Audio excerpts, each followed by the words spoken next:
সবচেয়ে টেকসই বাঁধ পরিকল্পনা নিয়ে আশাশুনি বারবার ঘূর্ণিপাত ভেঙে মানুষের ফসল নষ্ট হয়ে যায়, টেকসই বাঁধ তৈরি করে দেবো। সুপেয় পানি আবার সম্মিলিত হিন্দু বৌদ্ধ মুসলমান খ্রিস্টানদের প্রত্যেকটি এলাকায় ঘুরে ঘুরে যেখানে সুপেয় পানির সমস্যা আছে সুপেয় পানির ব্যবস্থা করবো।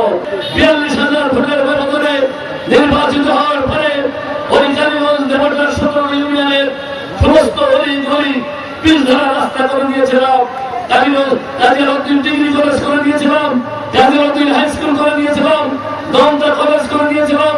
আপনারা শুনেছেন 17টা ইউনিয়নের 17টা ইউনিয়ন কমপ্লেক্স করে দিয়েছিলাম, সমস্ত গ্রোথ সেন্টার থেকে গ্রোথ সেন্টার পর্যন্ত রাস্তা করে দিয়েছিলাম। আমার কাছে এই আশাশুনি এই 11টা ইউনিয়নের মানুষকে হেফাজত হিসাবে আমার কাছে আল্লাহ তাআলা নিয়োজিত করেছেন। আমি তাই বলবো কালীগঞ্জ নয় আশাশুনি আমার নিজস্ব উপজেলা আজকে থেকে আমি ঘোষণা দিলাম।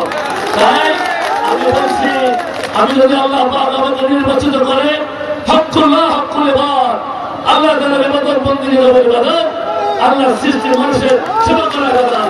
তাই আমি সর্বপ্রথম আমি চেষ্টা করব আশাশুনির মানুষকে একটি সুন্দর জিনিস দেখানোর জন্য ইকোনমিক জোন আমি সৃষ্টি করবো আশাশুনিতে।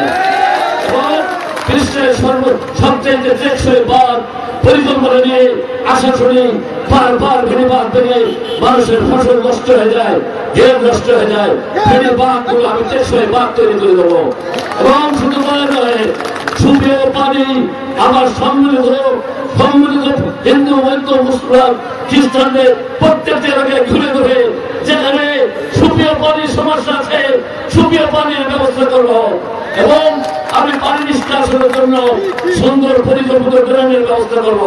এবং আশাশুনি উপজেলা আমাকে মনে হয়েছে অপরিকল্পিত একটি শহর, এই শহরকে পরিকল্পনার মধ্যে এনে একটি পরিকল্পিত শহরে রূপান্তরিত করবে।